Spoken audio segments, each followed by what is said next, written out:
Hi YT family, నేను మీ భవాని. అందరూ ఎలా ఉన్నారు? ఈరోజు మన రెసిపీ వచ్చేసి టమాటా రసం. వీడియోలోకి వెళ్ళే ముందు మన ఛానల్ ఎవరైనా ఫస్ట్ టైం చూస్తున్నట్టయితే ప్లీజ్ సబ్స్క్రైబ్ చేసుకోండి. ఇంకా వీడియోలోకి అయితే వెళ్ళిపోదాం. ఇక్కడైతే నేను టమాటా రసం కోసం అన్నీ ముందుగానే రెడీ చేసి పెట్టుకున్నాను. టమాటా, ఎండుమిర్చి, పచ్చిమిర్చి, జీలకర్ర, మిరియాలు, ఉప్పు, ఆవాలు, చింతపండు, కొత్తిమీర, కరివేపాకు ఇవన్నీ కూడా నేను రెడీ చేసి పెట్టుకున్నాను. ఇప్పుడు తీసుకున్న టమాటాలను ఇలా ముక్కలుగా కట్ చేసుకోవాలి. ఇప్పుడు వీటిని అయితే మనం చేత్తోనే గట్టిగా టమాటా జ్యూస్ అంతా పిండుకోవాలి. ఇలా చేస్తేనే టమాటా రసం బాగుంటుంది.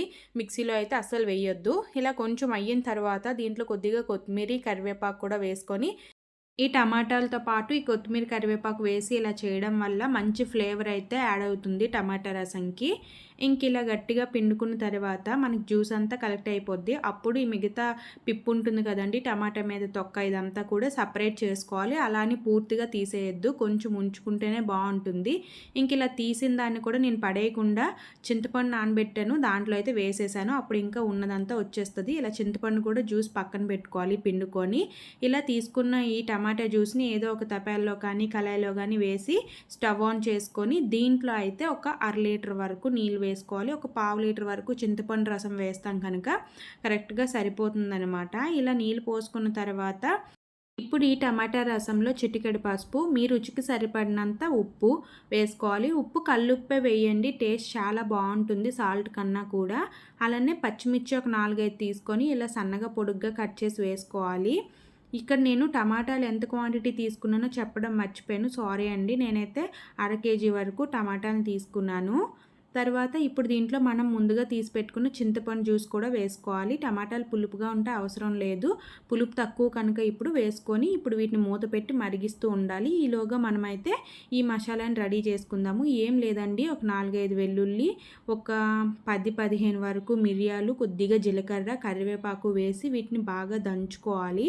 ఇలా కచ్చాపచ్చాగా దంచిన తర్వాత దీన్ని మనం మరుగుతున్న చారులో అయితే వేసుకోవాలండి. మనకైతే ఇలా పచ్చిమిర్చి అనేది కొంచెం ఉడికినంత వరకు మరిగితే చాలు. అప్పుడు ఈ మనం దంచుకున్న మిరియాలు, వెల్లుల్లి పేస్ట్ అయితే దీంట్లో వేసేయాలి. ఇలా వేసుకొని మనం ఇంకొక 5-10 నిమిషాలు మరిగించుకుంటే చాలండి. అంతకన్నా ఎక్కువ మరిగించినా సరే ఆ ఫ్లేవర్ అనేది పోతుందన్నమాట. ఇంక ఇక్కడ నేను ఇలా మరిగించిన తర్వాత దీన్ని పక్కకైతే దించేసి ఇంకా పోపు పెట్టేసుకోవడమేనండి. టోటల్గా ఇది ఒక 15 మినిట్స్ ఇలా మరిగితే చాలు. ఇప్పుడు దీంట్లో మనం స్టవ్ ఆన్ చేసి చిన్న తపాలు పెట్టి దాంట్లో కొద్దిగా ఆయిల్, ఆవాలు, ఎండుమిర్చి, కరివేపాకు, అలానే నచ్చితే కొంచెం ఇంగువ వేసుకొని వీటిని బాగా ఫ్రై చేసుకోవాలి. దీనికి వెల్లుల్లి తాలింపకుండా ఇలా తాలింపు పెట్టుకుంటే చాలా బాగుంటుంది. ఇప్పుడు ఈ వేడి పోపు తీసుకొచ్చి చారులో వేసేయడమేనండి.